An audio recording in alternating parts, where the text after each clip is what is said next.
Okay, we are live. Ooh. And I've got a friend of mine watching the comments as well. I'm afraid to kind of pull up my Facebook page because I'm literally afraid if I turn it on, we'll have an echo. But anyway, Oh yeah, let's not do so I'm that. not going to turn it on, but I'm kind of keeping an eye on the side.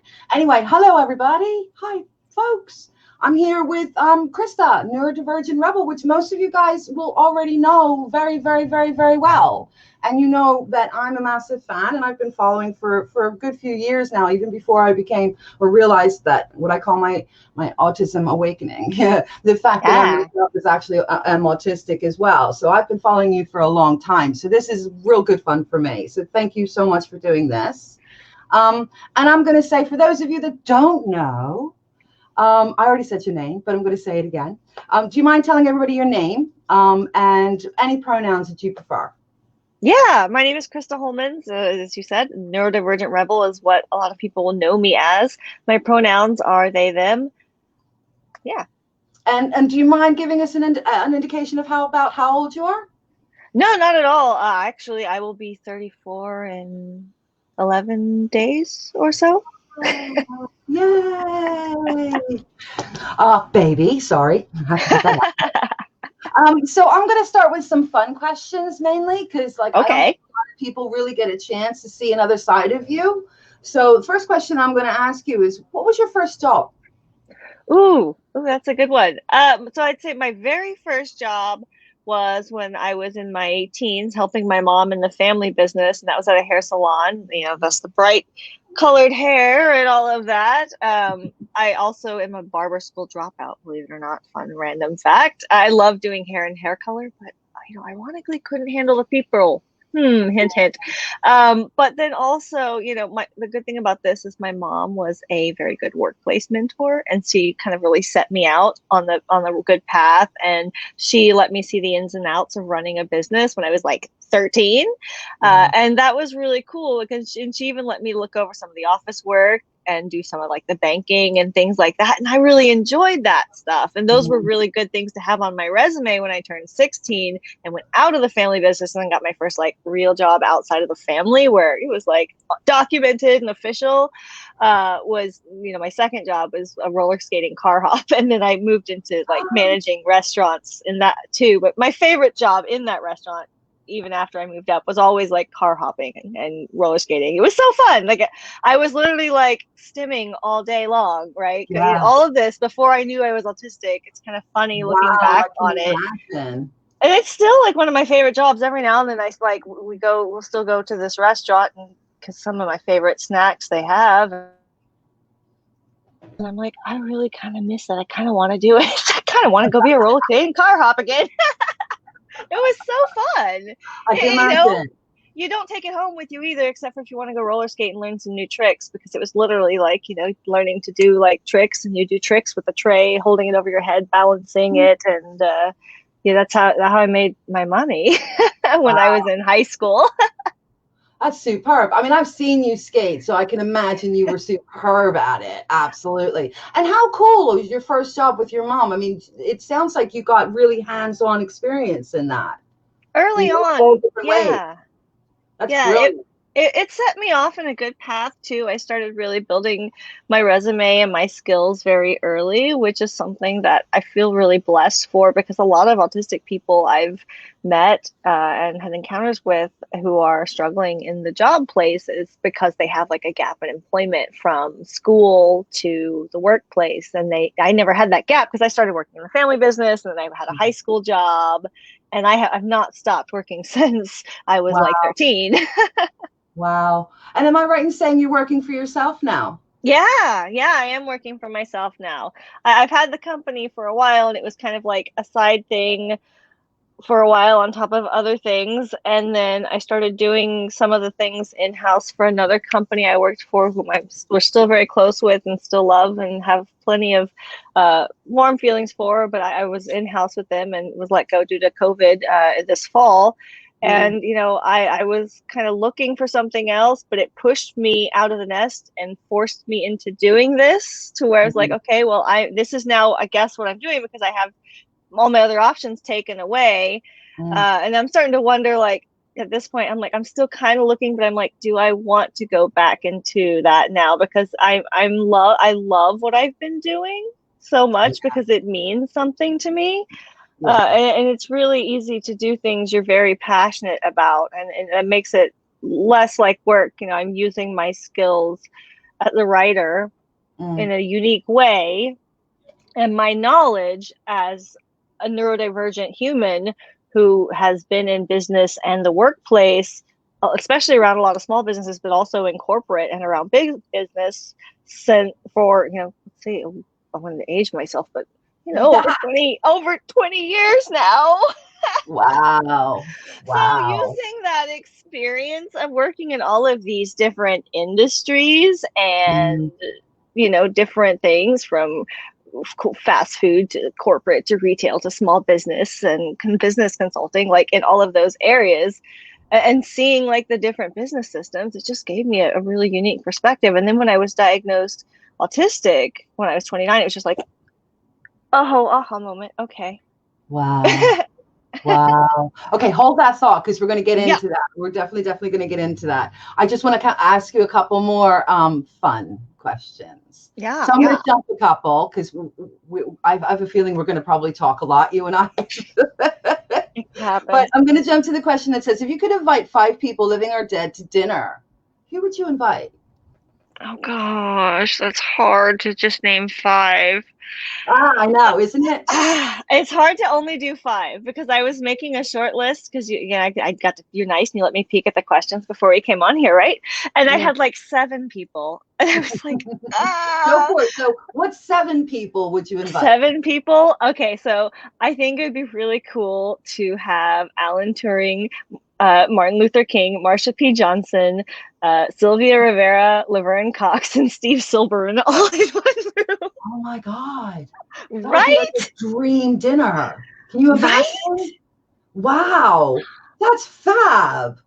I don't know. Oh my goodness. What a good collection. Can you imagine the conversations? Wow. Yeah, right? I know, that's literally what I was thinking. I was like, I would have nothing to say probably. I would just like in the corner, sitting in silence and awe, which, you know, I can blah, blah, blah. I can also go the other way. It depends, but there'd be so much to take in that situation. So it's like, what would the dream be? Just be a sponge on that wall. Yeah, that would be me. I'd be the one just literally taking it all in. I would not be able to speak. I know it. Yeah, that would totally be me. Okay, so another question. So do you have any favorite person or an advocate or an academic or even a celebrity? Is there somebody that you think is, you admire possibly? I don't know. You know, I think it's interesting is like, I don't know if it's favorite person. Say again? So I don't know if it's safe to have necessarily just one favorite person, because people tend to be fallible, right? And nobody's perfect, and you put all your eggs in one basket, and I've had bad outcomes with that before. Of course, you know, all the people I mentioned earlier, people I highly look up to and admire, and I do try to surround. Yeah, those 7 are a good 7. But, you know, I try to surround myself with people who are going to be a positive influence in my life. And that can be many different advocates, so that I can see a lot of different perspectives instead of just seeing one perspective too much. As far as celebrities, though, let's see. Oh, I know a celebrity. This is embarrassing. Oh, God. Do I want to do this? Okay, we're going to do this. I was really into Leonardo DiCaprio in 4th grade. Oh, sweetie. Oh, he's pretty. I know. That was back when he was in Titanic. Wow. Like, so, I mean, who wasn't, right? It's funny, though, because looking back at it now, it's like, I'm not sure, like, did I have a crush on Leo or did I want to be Leo, right? Like, it's like, what is it? There's that entire thing gives me very conflicting feelings. And I don't know, anything more recent. Ooh, oh, that's funny too. Ruby Rose. Ruby Rose is a good one. Like, it's hard not to have a crush on Ruby Rose, right? Yeah. That's funny because I've heard people say Ruby Rose looks like young Leo. Yeah. Which I can kind of see too. I can kind of see too. Absolutely. Oh my gosh, that Breaking Free video that Ruby Rose put out like years back, that was just like they'll always be one of my favorite things on the internet. My goodness. Yeah, absolutely. I mean, my youngest was mind blown. My youngest is kind of more non-binary, and autistic, and sort of, you know, I was trying to give positive and you know, proactive and be proactive about it, and that Hey. blew their mind. Absolutely Oh blew their yeah, mind. You mine know, that was too. beautiful. Yeah, it's still like I watched it back recently, and it's just like it just gives me chills because it's like all of these Mm, things you kind of keep inside that you never say portrayed out in a just a very absolutely, beautiful, absolutely. well-produced narrative. I mean, there's some things like, okay, you shouldn't bind yourself with ace bandages, but I know I did that in high school. So, Yeah, but you know, but you know, it's just like, dang, dang, yeah, you cut me, wow, you yeah, know. absolutely. I'm 100% there with you on that one. That was, yeah, definitely wow. I mean, there's no other Hmm. way of describing Yeah, that. yeah, just wow, Yeah, yeah. just absolutely wow, wow. Okay, so one more sort of like funnish ish question, but a bit Ooh, fun. personal. Where do you feel most at home? Is it a physical place, a non-physical place? Where would you say is your, lack of a better word, happy place? Yeah, this is a good one. And I was actually talking to someone close to me about this last week or this week, very recently. And so I have to say that nature, just being in nature is, or some place where I can have complete control over my sensory environment, which is, you know, is rare, which is like, oh, your home, which, Mm, you know, that's kind of a boring answer. But like, you know, modern buildings, lights, and offices really irritate my senses and can even make me ill, sick. yeah. And so like I recently got like the national parks pass for the disability pass in America, and it lets me get Wow. into the national parks for free. And Wow. I was saying it's kind of ironic because it's like the national park is where I feel fully at home, and you know, I'm alone walking in the woods. It's like there's nothing about my neurodivergence that's a disability there, and it's like Yeah. for me it's like I am completely soothed in this one place where it's like I almost like completely could forget there's any disability going on for a minute, Yeah. right? And Yeah. it's like a pass to freedom. But Yeah. you know, as long as it's a good weather day, but I wouldn't go outside if the weather wasn't good because Yeah. I'm a wimp for Exactly. temperature. But Yeah. you know, but nature, I mean, I've always like to stroll and listen to the sounds of like the wind and leaves and water and birds chirping. It's just like natural stimming with nature, right? I Yeah. mean, that's part of the reason we live in an RV, right? We although we've been stuck for a while, you know, we'll probably be stuck for a while more, unfortunately. But you know, it is what it is. But we still go out in nature as much as we can, and you Yeah. know, That's we'll brilliant. I move mean, around I soon. understand completely. For me, it's the ocean. It's, or any water. Just put me by water, and I'm a happy. Yes. You know, it's just the sound, the smells. It's everything about it. Mm-hmm. It feels Mm-hmm. like you can exhale. You know, if that makes Same. sense. Just Oh, exhale, it exhale. perfectly. Yeah. No, Yeah, and that's what we do. We try to go live by water. that's But you know, brilliant. right now we're in the middle of the country in landlocked Texas. Mm, We'll get back to it. yeah, definitely.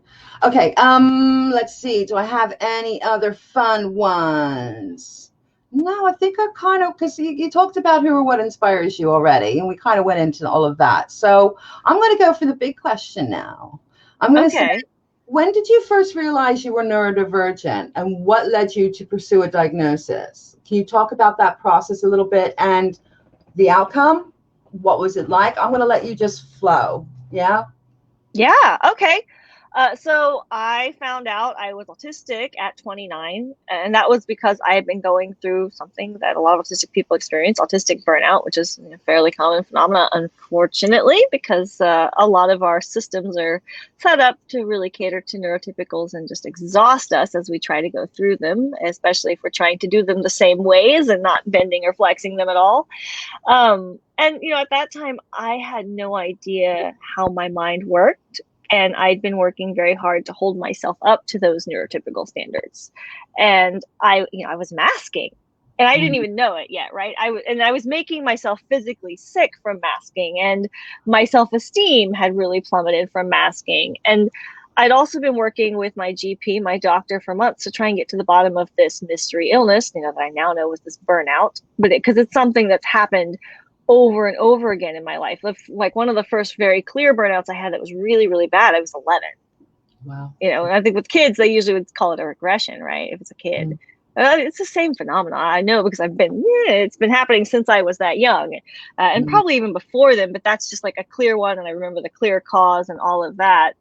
And, you know, eventually out of like, we go through all of these tests and these wrong treatments, and the doctor's like, there's nothing wrong with, you know, blah, blah, blah. And I was like, I told you there's nothing physically wrong with blah, blah, blah. We've been through all this when I was a kid. Like, you Mm. know, and so they referred me out for a mental health assessment. And luckily, around that time, after I'd been going through all of this, I had stumbled across some experiences that were shared by autistic people and how they think and experience the world. And I just was kind of like, wait a minute. And I related very strongly. And it's kind of like, that was one of those, well, like, doesn't everybody do that moment? And then I went, oh no, everybody doesn't. Oh, wait, oh, ooh, okay. So I asked, hey, can I see someone that knows something about autistic adults or has some experience with Mm. autistic adults? Mm. And the doctor was very skeptical. It was like, oh, I don't think you're autistic, but yeah, sure, and gave me this. And so it was a very short list of people that were in, you know, and I'm in a major metropolitan area. I'd say 2 or 3 doctors that would work with adults or Mm. had any service in adults and didn't just focus on children. And I think that's important to really caution people. I think that's the number one thing I tell people if they're looking to get diagnosis. Don't go with someone that only knows what autistic children look like, because you're not going to be anything like an autistic child. And they're going to automatically say you can't possibly be autistic, because I look nothing like I did when I was a kid. You know, and I mean, it makes sense. Most of us don't. And a lot of the local people are also in-house with like or working closely with ABA providers, and so therefore, you Mhm. know, they're not going to be interested in Mm. working with or diagnosing adults, and they just outright say no, we don't work with adults. So it's like having to find one, and you know, I'm lucky I'm in a major area, and it was still, there's only a few to choose from. Wow. And so then I went to this 2-part appointment and took evidence. You need evidence. And so I had a 10-page write-up, because you know, I'm a writer. I write and then I speak. Believe it or not, I've got, you know, I'll prepare everything in advance. And so, you know, I could, everything I thought seemed relevant, and I wrote in this like 10-page document. Mm. And then I had a collection of baby and childhood videos that I had put onto my laptop as well. So it took all of that in. Wow. And, you know, the doctor's sitting there in the office reviewing evidence. And I took these like written forms, like for like autism and anxiety. I wish I knew which exact forms they were, but back then I didn't know what I know now, so I didn't think to write them down or anything like that to see what evaluation forms were used. I'm still curious. I don't know. She might be able to tell me. But you know, Yeah. but you know, there were some forms, and then she also asked me to bring in names and contacts for people I knew who knew me in various life and occupational settings, especially growing up, you know, because they're trying to verify you've always been autistic. And that's Wow. why some people can't get diagnosed if they don't have records or they don't have people Uh-oh. able to get back. You froze for a second. Go on. Keep Okay. going. So, you know, if they don't have these resources anymore, it can be prohibitive. But, you know, I was lucky and had what we needed. And so I gave the doctor contact information for one of my guardians and a friend who knew me in school and both in the workplace, so that there's a really good picture of me as a whole person in the interviews. And then I went home. And the doctor had the duty of calling and interviewing these contacts and doing all of that. And then a few weeks later is when I got to go back to their office, and we'd had like a review the findings meeting, right? And so the doctor like shared like a summary and this big report of everything. And I got the autistic diagnosis. I was diagnosed autistic and also with social anxiety disorder. And that was such a pivotal and life-changing moment in my life, because like really I think of it now as like the information set me free from all of those expectations to be neurotypical and do things in the neurotypical way. And it let me start moving in the direction of living a more authentic life. And that's something I hadn't been doing for many years. And when I learned I was autistic, I decided I was just done being who everybody wanted me to be. And I was going to start doing what I wanted to do, as I should have been doing all along, right? It's like, oh, in hindsight, I should have. But it was just so much of people telling me that I was wrong, or, I was being too sensitive about things, or I was complaining too much about things, and thinking, okay, well, everyone else must be in like sensory discomfort too, and nobody else is complaining. So I guess I do complain too much and just need to tough it up. Or because when you don't know that your mind works differently, you have all of these other things in your head, and people can kind of unintentionally gaslight you, because everyone operates from this perspective that you think how you experience the world is the only way for people to experience the world, until you realize that other people don't experience things the same way you do. And I was thinking about this a lot, actually, right before the time I was diagnosed autistic, because I was really, really into Buddhism at that time. So it's all about like thinking about other people's perspectives and things. And so I had been really thinking about that a lot. But then the autism piece was that aha moment that I needed, because I had worked on I had a lot of compassion for other people, but I had like zero compassion for myself. Zero. When I was first like learning I was autistic. And it was like that moment, it was just like, I don't know why, I just suddenly like started to have more compassion for myself. I started to have compassion for my weaknesses, instead of like trying so hard, like these are these things I must extinguish and destroy about me. And it's like, I realized, okay, weaknesses are this very human thing, and we all have strengths and weaknesses, and so it's like, it's just human. And then, when I discovered early on, after learning I was autistic, Neurotribes by Steve Silberman. Oh my gosh, somebody poke tag, send this to Steve Silberman and tell Steve how much that book changed my life, and how important that book was to me when I was first learning I was autistic. Oh my gosh, okay, my heart rate just went up, because it's like it really shifted that perspective that, okay, I'm not broken. I experience the world differently, and there's nothing wrong with that. Yeah. And so then, I started the blog, and the rest is history. Here we are, 4.5 years later. What have I done, Yeah. 29, and now I'm about to be 34. Wow. It must be quite wild, though, when you went to your GP, when you went to your doctor, and compiling all of that evidence, and then, I mean, having that was a psychologist, but because I was referred out from the GP to the psychologist, but it was. I mean, it's just all the little pieces were just starting at that point to come together. It was the beginning, and now it's like, and since I like really found out, like, okay, like this is what the truth, like I went back and re-looked at my life through that like different lens. Wow. And there was a lot of questions and things that just never made sense before, and then it was just like it made so much sense. Like, for example, when I told my childhood best friend that I had gotten this diagnosis, this is someone who knew me when we were in like a preschool and like a Montessori school. So we were like 2 years old to like 5, and then all the way through like second grade, maybe third grade, we went to school together, and she lived like next door to me growing up. So we were like really close. And I told her that I had this diagnosis, and she's just like, oh my gosh, everything makes sense. Wow. Okay. Wow. Okay. Thank you so much. But it's funny, because so many other people, you tell them that, and like especially if they're people that met me later in life, they are sometimes very skeptical, or they question it, or they're like, I had a boss I came out to once say, oh, you must be very high functioning. I never would have guessed. There's another one. Yeah. Wow.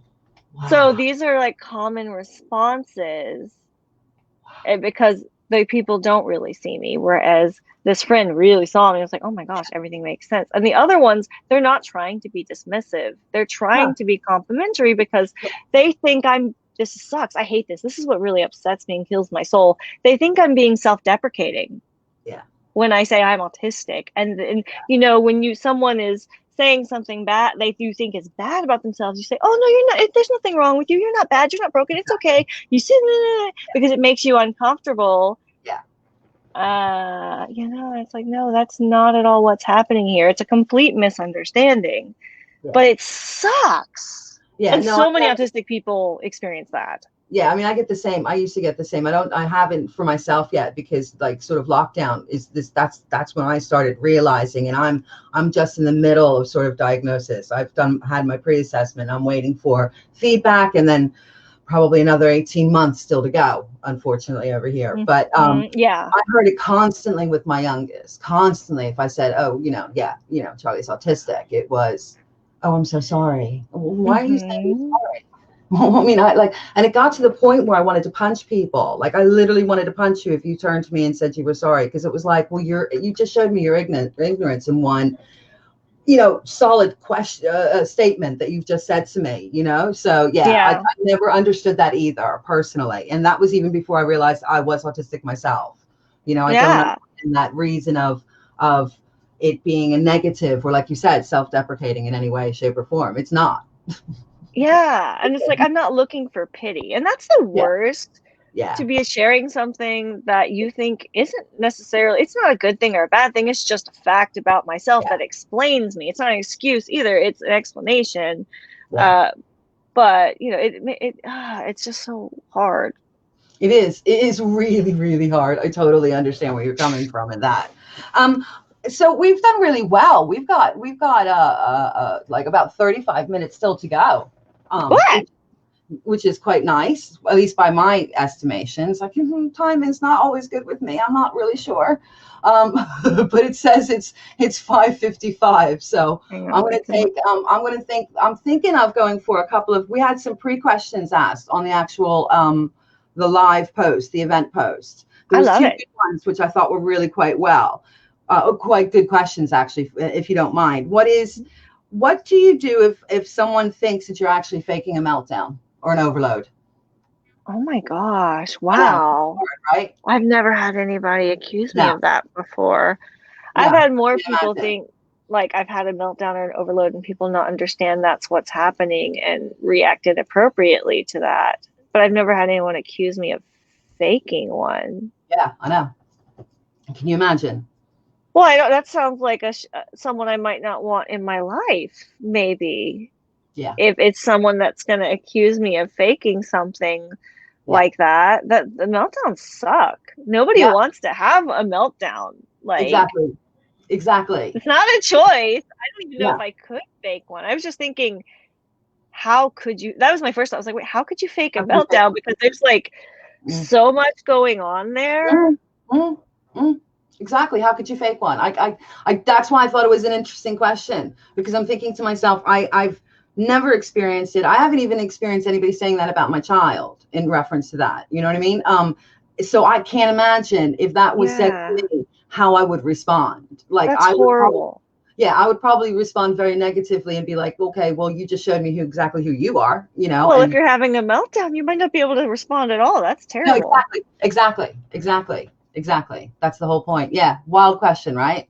And the other one I thought was quite interesting was somebody's looking for advice for two autistic teens who communicate differently. So according to the post, one is more vocal or communicates vocally, and the other one actually struggles to process vocal communication. So they're looking of a way to sort of help or assist them or support them and actually communicating with each other better. It sounds like these two autistic teens want to communicate, they're just struggling. Yeah. Well, I mean, there's really fun things, because I've been talking to more people who are, like, because autistic people, a lot of us are multiply neurodivergent. So, like, for example, I've got a friend who's autistic and they're also dyslexic. Right. And so even though I've got auditory processing differences, I can do okay getting the verbal speech out, especially on topics I talk about a lot or things I've prepared for. It's easy for me. It's like info dump. Okay, I can do it. But like speech is, or not speech, typing and writing and reading is still my native language. Like, I think like that's so much easier for me than this. But like some people, like my friend who's dyslexic, like if I were to send a wall of text, email, or one of these documents or blogs I write to them, and they saw that text and we're going to have to read it, it would be a nightmare. Yeah. Right? Yeah. They're just like, no, shut down, no. Because, and that would be like asking me to manually transcribe a 1-hour video without an assistive technology to help me do that, because I can't hear words word for word because I have audio processing difficulties. I'm really good at summarizing and bullet pointing, but for creating a transcript, it needs to be word for word. So that doesn't work, you know? So like in this instance, I would say probably technology is going to be your friend, because we have, and there was a new one I saw, and I wish I wrote it down. I want to check it out. But where you can do text to speech apps and vice versa. So, you know, you can translate back and forth, where you can send a text message and the other person can play it and have it read to them out loud. And then that person can record a message that transcribes into a WordPad. And for the transcribing into a WordPad, really quick and easy, Google Docs, I think, has a feature that's free. So a free option right there to get the voice to word. And then, you know, there's a lot of options, I think probably even built into a lot of computers that will read those to you. But I saw something recently that was like an app for your smartphone that you take a picture of text and you pick the kind of voice you want to hear and it reads it to you. Like any book is an audiobook. You just take a picture. And I was like, I wish I knew what it was called, because I just saw it. It was like an ad in something I was, you know, because it shows you ads. And I was like, this is brilliant. But it's just changing that barrier and respecting that some people are better with spoken and some people are going to be better in writing. And I have a love-hate relationship with spoken communication for that reason. No, I mean, that's great advice. I would probably have come up with something like that as well, because I'm a real believer in technology. You know, 16 years ago when my child was younger, and you know, this whole thing about screens and iPads and stuff, and my kids are gamers. Hard gamers. Oh, right? yeah, I was. They were little, you know, and it was like, well, you know, you really need to restrict their gaming time, and you need to do this, and you need to do that. That never happened in my house. Like, it literally never happened, because I didn't see the benefit of it. All I was creating was drama and pain for them, you know. And if my kids spent a whole day in school and did so well in school, why wouldn't they come home and want a game? Yeah, I didn't even do well in school. Gosh, let them play the games. Exactly. I mean, well or not well, but holding it all together, you know, all day with all of all of that drama and all of the stuff that comes at you. Why wouldn't they want a game when they get home? Of course they would. So I'm a real believer in technology, and I think that technology is not utilized enough in communication as well. Oh yeah, totally. My laptop is an accommodation like I need. If I have anything where I have to organize thoughts, or like I writing by hand has been such a pain for me even since first grade for like a multitude of reasons. One, like I think that fine motor control in my hands is not that great, and it's physically painful to like hold a pencil and write. It always has been. And when I was a kid, I would just have to write, and I've got report cards with all the bad grades for handwriting, and just it would be so painful. And I would get home and have homework, and I would just be like, no, I'm not writing anymore, because I was in so much pain. I couldn't come home and write more because I was in too much pain to finish writing at school. And so I had to, you know, it was ridiculous to expect that of me. And eventually, because I was struggling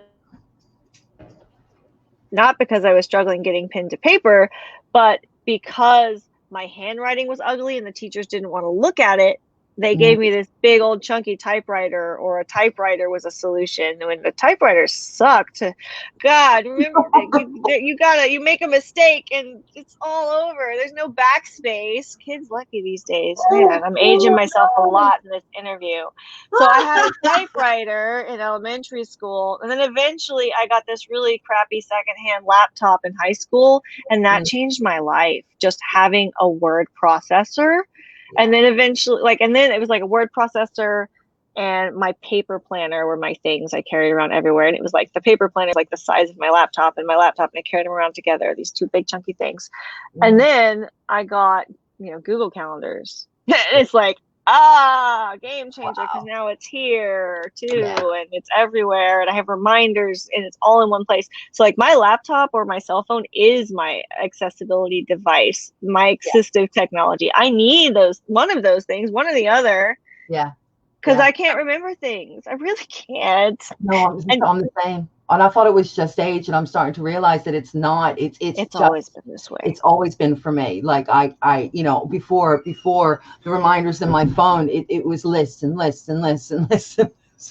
Big wall calendars. I remember being very young in elementary school, at least, and I would be like watching my favorite show on TV, right? And the commercial would come on, and my grandma would come in and ask, "What are you watching?" And I'd be like, "I don't remember, but it was really, really good, and I really loved it." And she's like, "You're too young to not be able to remember. You're too young." And I'm just like, "Oh, I'm in so much trouble. I'm already." And I remember thinking like that traumatized me for a bit as a kid, because like my memory's failing already, and I'm a child. I'm too right now. What does this mean? I take everything very literally, right? My grandma didn't realize I would take things so literally. Yeah, of course. Oh my goodness. Well, we've done really well. We are still early. So I'm going to have a look through some questions, or see if anybody has any questions. And I'm going to say to you guys out there, if you do have any questions, kind of flag me up on that, because I'm seeing a lot of flipping comments. You're loved. You are so loved. Oh, wow. Thanks.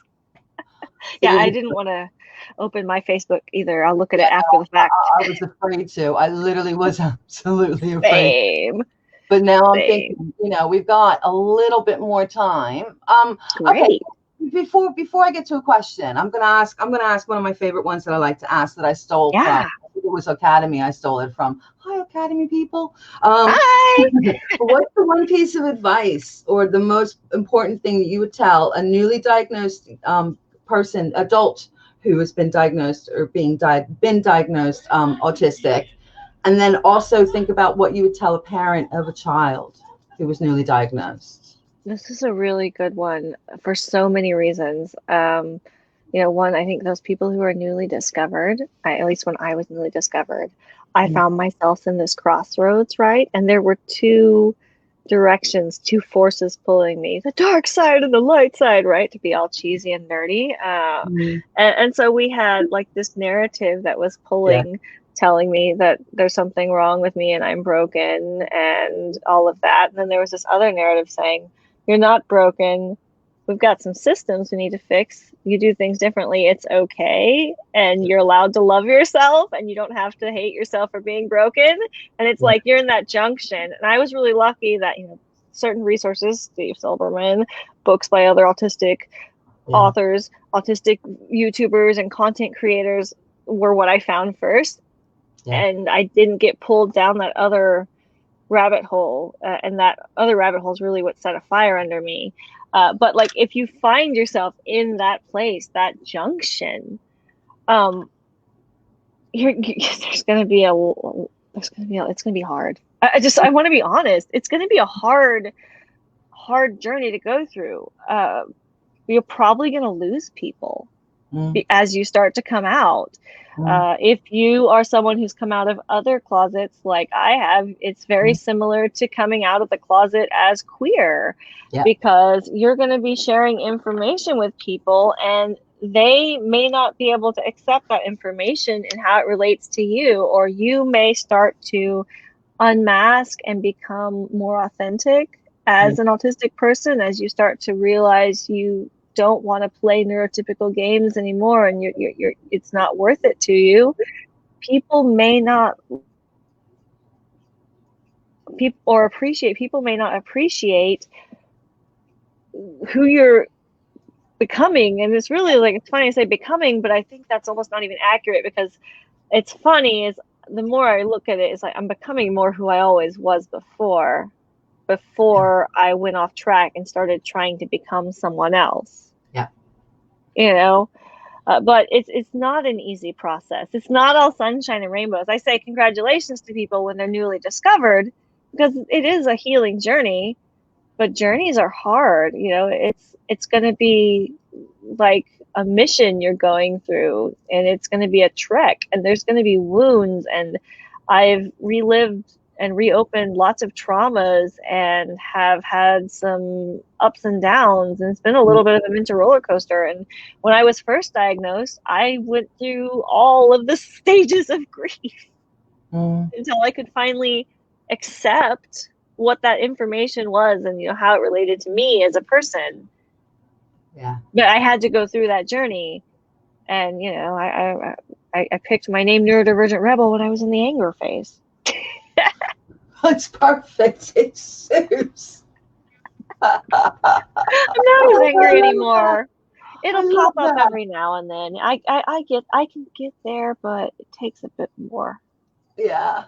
I'm better at taking a breather nowadays. Yeah, exactly. That's what comes with knowing yourself in age, I think, seriously. Play some Candy Crush. Go play Candy Crush for 10 minutes and then come back.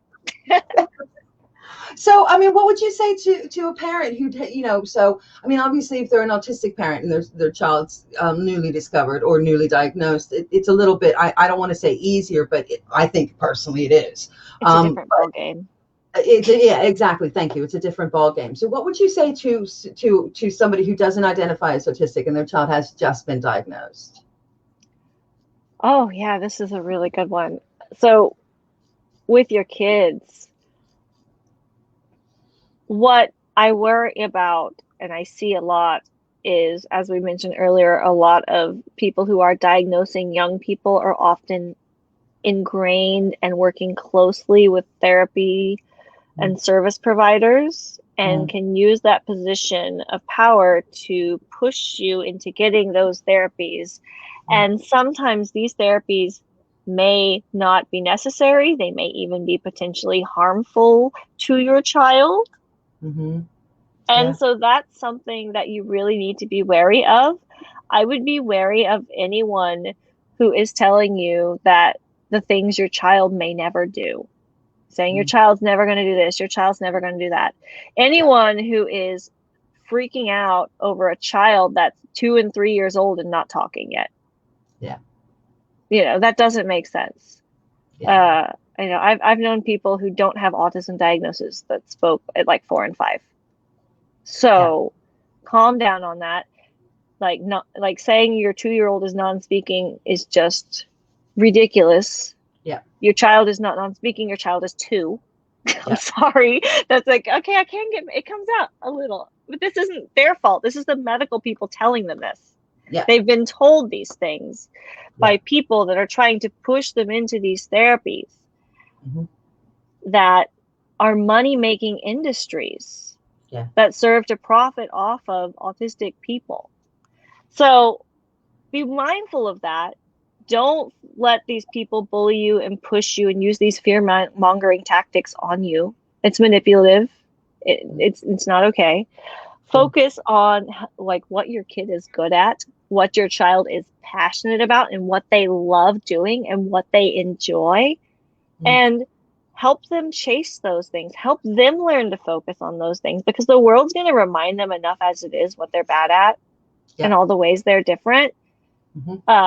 So help them refocus that, help them learn to advocate for themselves, all of those things. Empower them to be the best person they can be, their version of success, whatever their individual version of success looks like.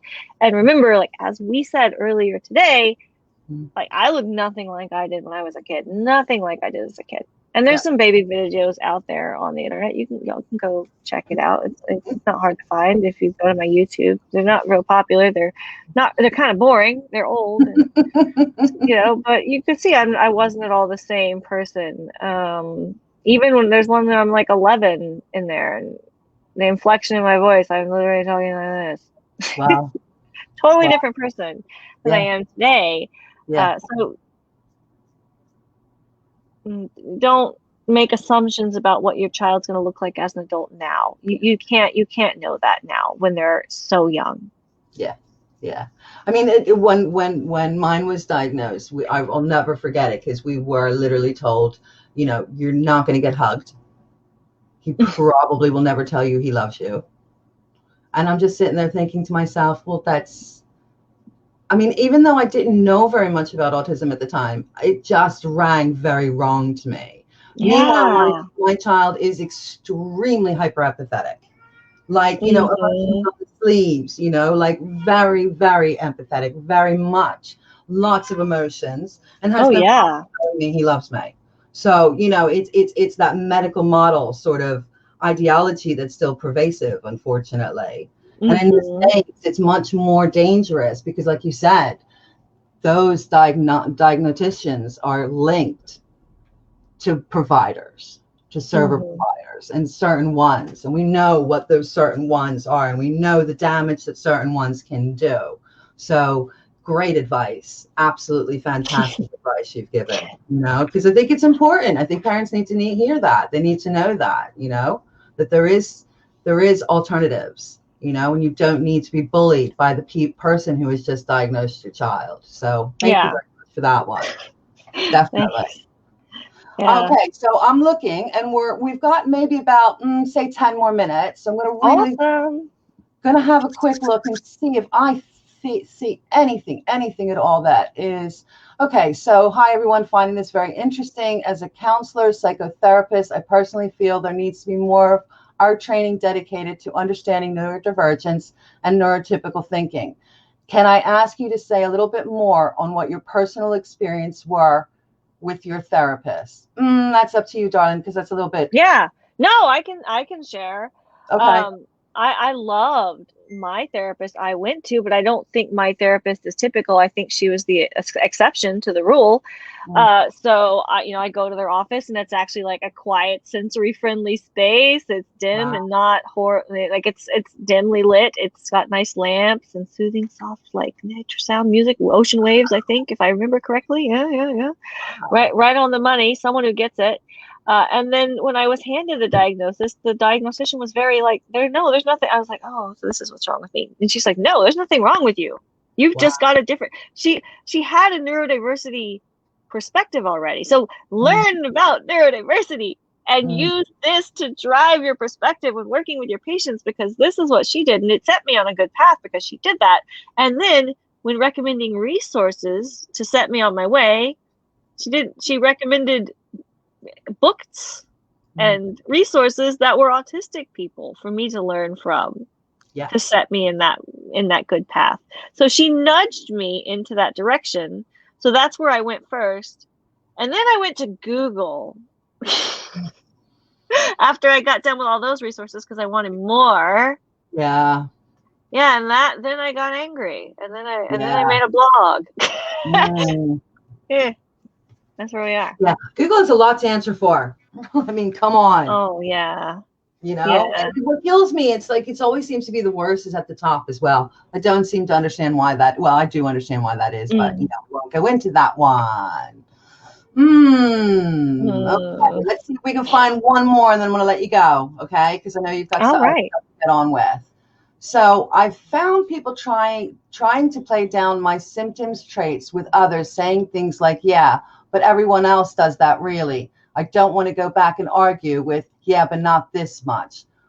Yeah, I mean, I understand exactly what you're saying there. It wasn't a question, but it was a good statement. Oh, Absolutely. it's a good statement. It's funny is sometimes, yes, there are things that everyone in the population experiences, like something you'll be sharing. But Mm, you know what I found in that scenario specifically is, okay, if I look back, and this is something I'd almost completely erased from my mind and forgot about, and they're on Facebook and they're friends with me on Facebook, they might be watching. I'm not going to name them. Go. I'm sorry. I'm going to apologize in case this person is watching, because I'm sure they'll remember telling you the story. We're laying in the park in a picnic back when we used to be able to hang out with people long, long ago. This is many years wow. ago before I was diagnosed. Of So course. before COVID. And this person is telling me that they are an autistic adult and about what it's like to be autistic. And I'm so glad I kept my mouth shut, because I remember thinking to myself, doesn't everybody? Well, everybody experiences that. Well, yeah, me too. Yeah, Everybody. yeah, Hmm? true. And that's because I was autistic and I didn't know it, right? And so years later, after finding out I was autistic too, like there's all these hints, it's funny. Like I said, you go back over your life and go, that makes sense, and you kind of laugh at yourself sometimes. Absolutely.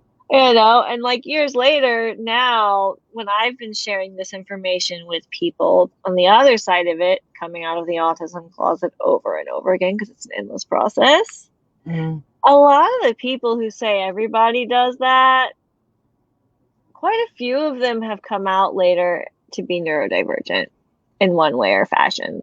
And there's a lot of things that are autistic things that are very common in other neurodivergent populations and with other neurodivergent people. So, I mean, so maybe you might be neurodivergent, did not know. Absolutely. Good point. Didn't even think of it that way. Do you know what I mean? That's a really good point. Oh my goodness. Just from my personal experience. That's fab. That is actually a seriously good point. I'm going to remember that. And you know what? We've got only 2 minutes to go, so I'm going to let you go early. I think you should go because I know you've got other things to get on. I'm going to thank you so much. This has been wonderful. And I'd really like to put again sometime, in the future. Yeah? Yeah, I love your good, fun questions. It's been really a great time, and I'm really honored. Thank you so much for inviting me to come have a conversation with you today and info dump. Woohoo! No, I love it. I love every second of it. Thank you so much. So I'm going to say bye, guys. I'm going to end the broadcast now. See you all later. Hold on 1 second. Hopefully I won't lose you. Okay.